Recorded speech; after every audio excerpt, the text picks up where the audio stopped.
ग्रहण पर्वकाळानिमित्त त्र्यंबकेश्वरमध्ये भाविकांची अलोट गर्दी। नमस्कार, मी अमिता गावंडे। कबीर न्यूज नेटवर्कमध्ये आपले स्वागत आहे। आज होळी पौर्णिमेच्या दुसऱ्या दिवशी म्हणजेच धुलीवंदनला आलेल्या ग्रस्तोदीत खग्रास चंद्रग्रहणाने संपूर्ण आध्यात्मिक विश्वाचे लक्ष वेधून घेतले। याच ग्रहण पर्वकाळाचे पुण्य पदरी पाडून घेण्यासाठी दक्षिण गंगा मानल्या जाणाऱ्या श्री क्षेत्र त्र्यंबकेश्वरमध्ये आज हजारो भाविकांनी हजेरी लावली आहे। आज दुपारी 3:20 ग्रहण स्पर्श झाला, तर 5:04 मध्य आणि 6:48 ग्रहण मोक्ष झाला। तब्बल 3 तास 28 मिनिटांच्या या पर्वकाळात त्र्यंबक नगरी पूर्णपणे भक्तिरसात न्हाऊन निघाली होती। भारतात कुठेही ग्रहण स्पर्श दिसला नसला तरी चंद्रोदयानंतर ग्रहण लागलेले चंद्रबिंब पाहण्यासाठी भाविकांची मोठी उत्सुकता दिसून आली। हिंदू धर्मशास्त्रीय मान्यतेनुसार ग्रहण काळात स्नान, जप, जाप्य आणि अनुष्ठानाला अनन्यसाधारण महत्त्व आहे।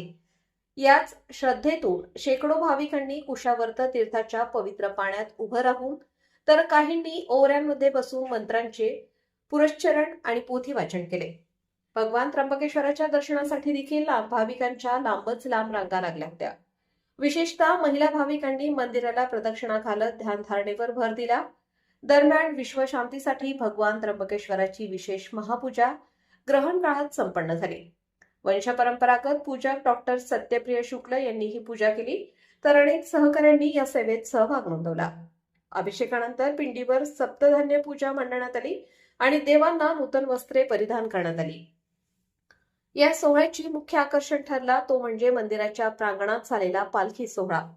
वाजंत्रीच्या तालावर भगवान त्र्यंबकेश्वराचा पंचमुखी सोन्याचा आणि चांदीचा मुखवटा पालखीत विराजमान करून वाजत गाजत मंदिरात आणण्यात आला।